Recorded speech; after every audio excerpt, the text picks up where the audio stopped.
The Rogue River has a way of grabbing you the second you see it. Doesn't matter how many times I've been there, that one bend in the river always hits me the same way. Cold green water, slick bedrock, tall Oregon pines standing guard like old friends. I remember the first time I worked that spot. I was alone, early morning, the kind of quiet where the only thing you hear is the river breathing. I fired up the pump, got the dredge hose humming, and started working a little crack just off the main flow. Nothing special, nothing that screamed gold. Just a narrow seam in the bedrock that most guys would walk right past. But something about that spot felt right. Maybe it was intuition, maybe it was just one of those days where the river decides to talk to you.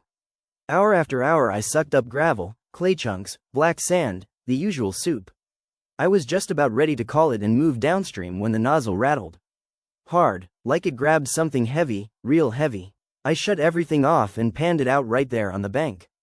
Cold water, shaking hands, slow circles in the pan. And then, there it was. A thick, beautiful Rogue River nugget. Not a flake, not a picker, a real nugget, sitting right on the bottom like it had been waiting for me all along. I laughed so loud a guy across the river looked up like I was crazy. But it didn't end there.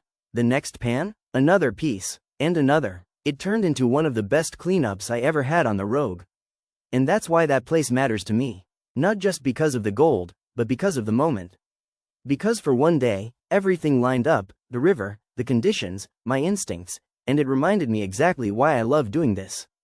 Every time I go back to that spot, I stand there for a minute, let the water wash over my boots, and think, this is the place the Rogue showed me what she really had. And that's something I'll never forget.